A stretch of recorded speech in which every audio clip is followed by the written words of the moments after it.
Recently, we've all been hearing more and more about leveraging automation for our self-storage properties. I've been transitioning some of my own third-party managed properties over to this automated model, and I would love to share with you what made these sites a successful automated self-storage business. What I've learned and implemented has become the premise for my new guide, 3 Mile Storage Presents 3 Steps to Self-Storage Automation, and I want to send you access for only $1. Any self-storage owner can dramatically increase the value of their business by following this training. We're going to talk about live remote managers, contactless rentals, maintenance management, marketing, property management, and how to connect it all together. Plus, you'll also get some amazing bonuses for free. Bonus number 1, interviews with owners and operators using this automated model. Bonus number 2, a free analysis of the online attention your self-storage business is getting, because we all know attention equals rentals. Bonus number 3, free DaVinci lock. Bonus number 4, digital copy of the 3 Mile Storage book. And bonus number 5, a free 30-minute one-on-one implementation call.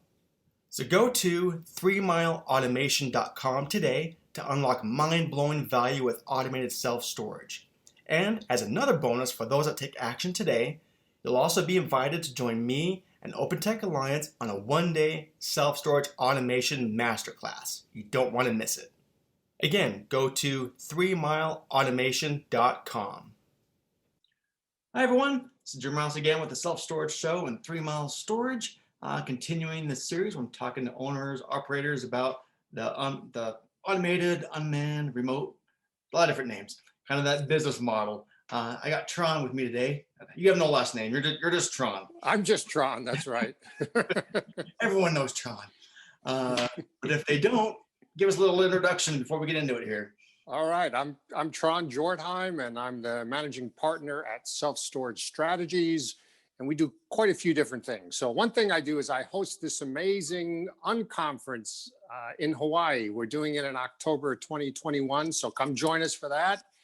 But also I'm affiliated with a management company and also run a call center where we manage sites remotely through the call center. So that's why I'm talking to you about some of that stuff. Yeah. And then we also have a couple sites in the store here, third-party management company that run unmanned most of the time. So we're kind of playing around with it a lot. Cool. And have been doing component pieces of it for years. Yeah. I actually was part of the team that experimented with the first two-way video run self-storage properties, and that was probably 2007. We were doing that for a while to test it out. Holy cow. And around that same time, we were remote managing some properties just using QR codes for people to jump into the online rental apps and things like that. So I've been playing around with it for a long time. So I thought, if there's questions, I might be able to answer them. I know a lot of people who do it. We're running some now. So, let's chat, man. You're perfect person to talk to. You've been there, done that, and you kind of been working through it and do it yourself. So this would be great. So I'm just kind of putting myself in the position of owners, quite frankly, that are, they keep hearing about it, this kind of model, and maybe they're a little apprehensive on jumping in. I'm just having these conversations just to open up the idea of like, it's possible, it's there, it's easier than you probably think to kind of get this model going. So So I would say every property has the ideal mix of people and technology. And to look at things as unmanned or manned is maybe too simple. Yeah. Right. So there's an ideal mix of people and technology at every property. And having people doesn't necessarily mean the people are on site either. So with the capability of using remote video cams and things like that, you can be present at your facility many, many states away, watching what's happening. The one myth there is that people think you can run a property with no one. Well, you can't run a property with no one. Someone's got to clean, someone's got to do lock checks, someone's got to fix stuff, someone's on occasion you may have to meet somebody there, but you can avoid that too. Yeah. But there's so many ways to mix people and technology at a property. You just have to decide for that property what's best. And Yep. so some of the things I ask people to think about is, you know, what kind of revenue do you get from that property? So, what can you afford to do? What's your model for running the property? What do you have in place for technology? Because if you don't have the right technology in place and you try to do this contactless, unmanned, self-service thing, it's going to fall apart because Yeah. the technology's got to work. And there's like 27 ways you can build your technology stack to do that, right? There's sort of some very plug and play all in one operations. Sure. There's ways you can pull in all the different component pieces from everywhere else, as long as they integrate with your management software. So there's 27 ways to do it. Yep. But basically it's all about just making it simple for the customer. Exactly. So if you're going to do this, they've got to be able to rent units and pay for their rent and report problems really quickly and easily, either with a quick phone call, a quick note on their mobile phone, a couple taps on an app, right? So Yep. that's sort of my, you know, remote management 101 in 3 minutes class. Yeah. I compress time that way, but that's the exact way to look at it, quite frankly. And I that's the common theme with a lot of people I've been talking to is, okay, owners, well, technology is a great way to do it. You're considering this kind of model. I always kind of put your customer hat on first. Everything from that perspective of customer centric, what's best and ease of use for the customer. And everything else kind of falls into place if you just kind of look through it that lens, is what I found. So Right. And if you look at some of the most successful companies in the world, and really looking at them sometimes is a way to trick yourself, because none of us are Google or Facebook or Tesla, right? Forget it. None of us are close to that. But, if you listen to things that Tim Cook says about Apple, is he says it's all about the customer experience, everything they design around the customer experience. So, that's sort of a universal truth you can just paste onto this situation, right? oh yeah, no, of course. And of course you alluded to it, and it's what you do. One of the first components you really got to look at for anything like this is, a call center who's going to be taking your calls and helping out with that customer aspect of it.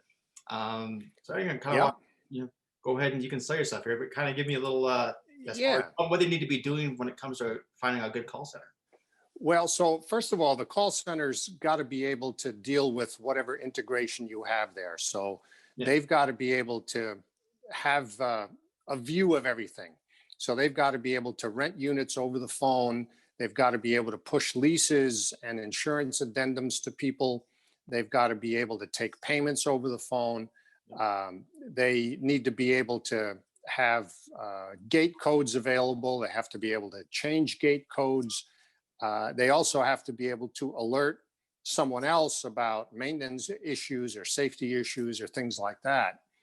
And then you also have to make sure that whoever is in control of that property has a simple set of routines and rules. Because if the routines are simple and they're, have a timeline and so on, then it's easy for the call center reps to understand. And then they just run the property from the phone. Someone calls and needs a unit. Great. I can rent you a unit. I've got a 5x5 or a 10x10. What's going to fit you better? Mm-hmm. It's so easy. All I need from you is a credit card. I'll rent you the unit. You'll get the lease. You just go into the DocuSign or, e-sign, click a few things. You're good to go. You'll see your gate code on the lease. Come on down, punch in your gate code, go to unit 47, put your lock on it. You are in your storage unit. So it's simple. Someone calls up and has to make a payment. There's automated payment systems that will allow your system to recognize current customers who have a balance due. They can just get pushed into the automated payment system, or they can talk to the rep. The reps can take the payment over the phone. Yep. It all works really smooth. For customer service issues, we always make sure that there's someone's cell phone we can call if there's an issue. Yeah. Right. And then different owners will have a different sort of set of process around that. Sure. So we have some owners who say, I don't care what the problem is. If my customer's having a problem, call me on my cell phone. I want to know about it. I want to make sure we can fix it. Yeah. So sometimes we call the owner and say, hey, I got Mr. Smith over here and here's the issue.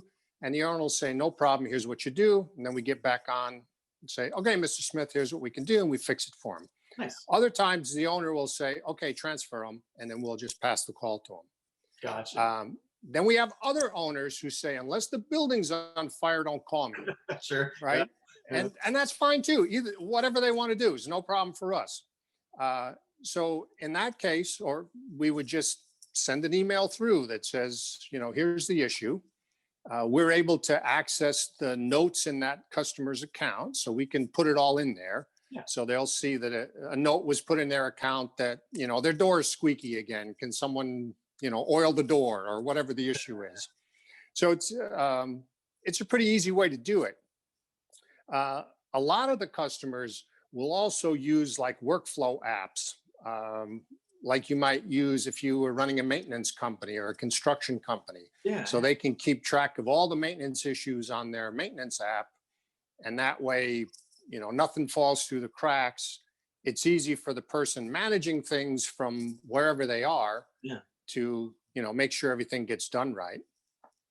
Right? Because even if we're running the property, there's got to be a property manager somewhere. Yes. Maybe it's the owner who has, 3 sites in another state. He's still or she is still the property manager. Yep. So property management, okay, owner operated, fine. Third party management, you need to have that person.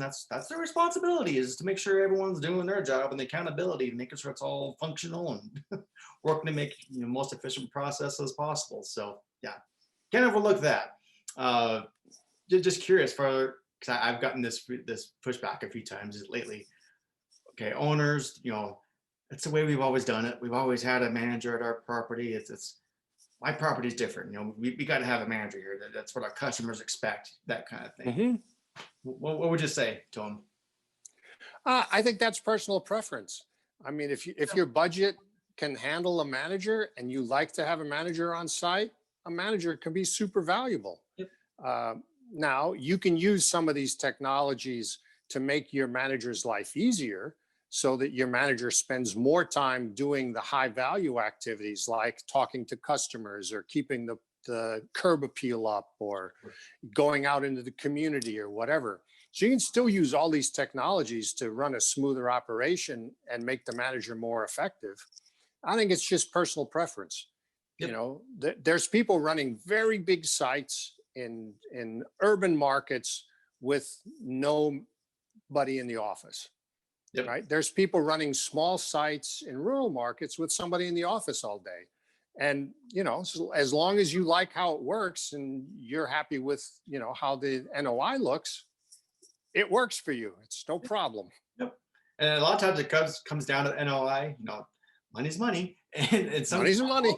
Sometimes I'll talk to them and just be like, how much was your payroll last year? And we'll look at that. And like, all right, have that number in mind. Now here's what we can do with the technology and kind of take place of that same duties. This is how much it's going to cost you. They're like, okay. And just that kind of that simple analogy sometimes makes their decision a little bit easier, to go that route. It does.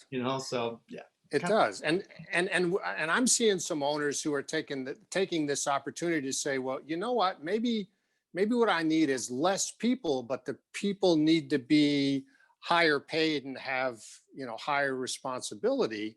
And that way I get, more effective performance from my staff. But at the same time, it's costing me less, because now I don't have 2 people on site. I have 1 person on site who's making more money and does, has more responsibilities. Yeah. And some of them are looking at it that way. Yep. And hey, whatever works, right? Yeah. And that kind of feeds into, a lot of times, okay, I got maybe the call center is taking care of those responsibilities of moving them in, taking the calls, all that kind of fun jazz. But just look at that boots on the ground. You got to have the maintenance guy. You got to, cut the locks and clean the units, and find a good high quality person that makes sure that part's taken care of very well. Just curious, how you guys solving that issue at your sites? Well, so at some of our sites, we've got one person kind of touching lots of sites. Yeah. So some of these could be considered satellites of bigger properties where we have people on staff, Yeah. right? And then we have other people who are just finding somebody locally who just wants a side gig, right? And this person's side gig is they do all the on-site stuff. They get paid, X dollars a month to do that, and it works great. It is a little tough to oversee the person doing the side gig, and if you have someone doing it as a side gig who is not completely upfront with you and Yeah. is trying to skate on duties, that can be tough. You may have to make a bunch of extra trips and end up camping out at one of your sites for a while to get it straight. Yeah. But a lot of people are having very good success having side gig people just be the on-site person. Yeah, and that's So that's doable. And that's where some of those tools like we were talking about, like I use Trello, for example, or some of those kind of project management tools of Yeah. once you have that in place, that's accountability factor, and making sure they're being accountable, things are getting done, check the box, here's the picture, that kind of a thing. Goes a long way. Right. And a lot of times people are setting it up with the on-site person that, I don't care how many hours you spend on this. What I care is all my customers are taken care of, my maintenance items are done, and the place is clean and looks good. Sure. And I'm willing to give you X dollars a month to do that. And if you do that in 10 hours or 100 hours, I don't care.